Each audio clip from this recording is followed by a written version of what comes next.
The more structure you get around it, the more people like him can focus in on why they got into that to begin with, helping college athletes make that transition the same way he did it years ago, same way I did it, and same way others did it. Okay, here we go.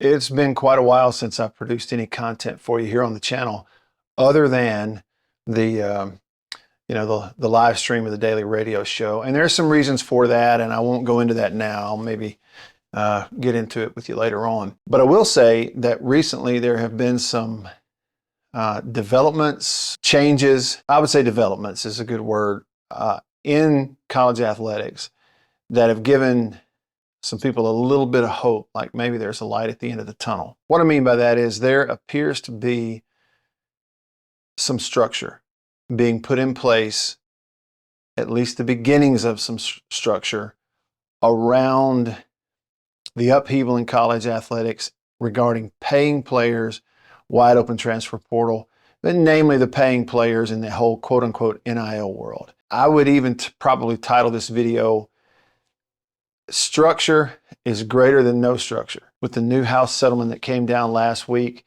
and the news that there is a clearinghouse for NIL deals, and they've already hired somebody to run that thing, a guy from Major League Baseball. You know, what I see is, well, I'll just say like this, like my initial reaction was just thank goodness it's about time that something, even though it's small, even though it's probably going to face some challenges, even though this clearinghouse for NIL deals that the major conferences are going to adhere to, even though the clearinghouse is going to have its issues. I mean, it's going to be a work in progress. There's a lot they're going to have to figure out, plenty of loopholes that they're going to have to close along the way. And I get it. The thing for me, though, is at least it's something. Things that are going to be presented as NIL and a dollar amount is going to be put to it.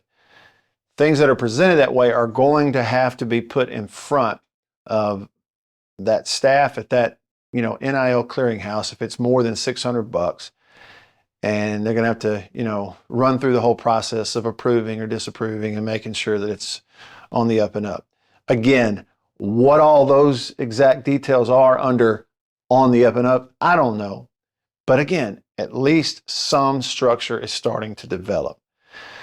And sure, you or I or anyone else can look at it on the surface after this came out last week and go, oh, well, there's still going to be money that'll be paid to players to get them to come to a certain school and everything, and they'll figure out a way around the NIL deal. Yeah, okay, sure. But that stuff's been going on our whole life.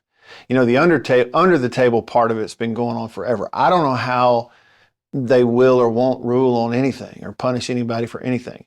I just know this, that up until last week, up until the point that settlement was signed by Judge Wilkin, and then this guy is hired and goes into place to be the clearinghouse for these quote unquote NIL deals, that up until that point there was no structure.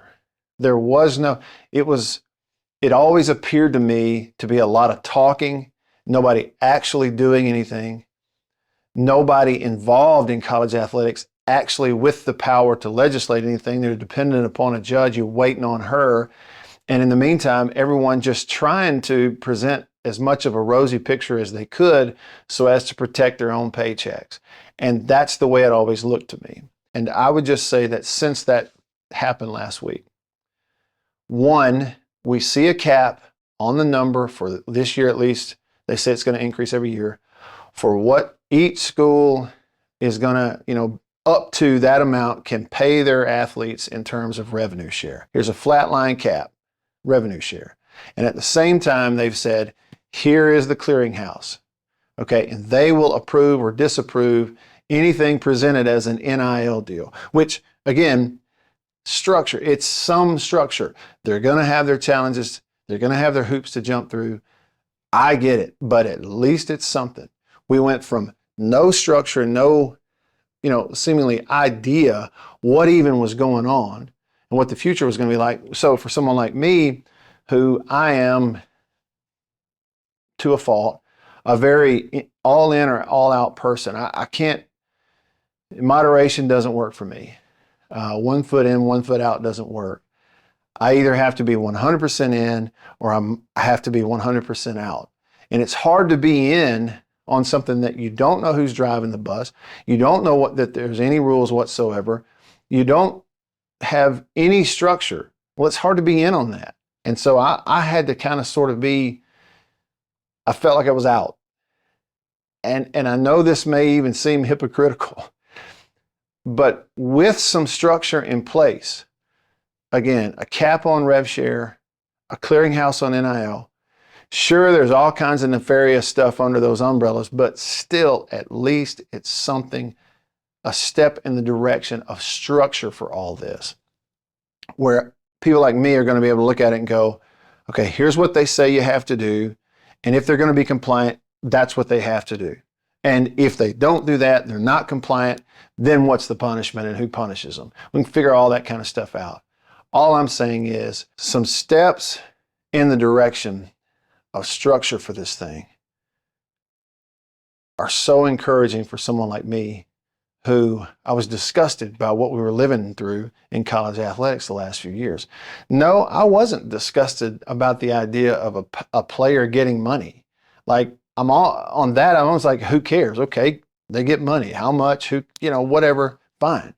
It's just, what rules are everybody in the league and leagues participating by? Well, there were none. So that was kind of my issue. And it just feels like this is one little step in the right direction of making sense of what they're trying to do with athletics at the college level. Zach Selman, the athletics director at Mississippi State, he put out an email this end of this past week I thought was encouraging, and I appreciated some things that were in it. One, there was a 4 or 5 point bullet type list of the things that we needed to know about that settlement. And it's coming from him. It was a nice little concise explanation, which I think more of that kind of thing from the leaders in college athletics is helpful. And I know it helped me to read that coming from Zach Selman, who, again, he's the athletics director at my school, and I know that he understands it more intimately than I do. And so the short explanation in the email of what all that is, the clearinghouse, all that really helped. And then, I appreciated in his email on the end of that saying, basically, okay, yeah, the cap works this way, that money will go to them, but we're still in an era where we're going to have to raise money in any way, shape, form, and fashion. And anybody in the fan base with a business who can, use Mississippi State athletes to, market their business or promote their products, please consider doing that. Like what I'm saying is, I appreciate an athletics director like that going, here's the deal, and here's exactly what we need you to do. And it does involve you paying the players, because if we want to, compete going forward, this is going to be part of the deal. And I just appreciate someone just come right out and say it. And again, this is after the revenue share Wilkin deal. She signs off on it. And I think even people in leadership now are more clear on exactly what it's going to look like going forward and how they've got to approach their fan base. And I just appreciated the tone in his email and the way he just sort of flatline said, here's the deal. And there was one other thing in the email too that resonated with me. Zach Selman was relating a story about, his family and his father heading into Father's Day weekend. The Selman name is synonymous with, great players and athletes. And of course, Zach played in college and now he's an AD.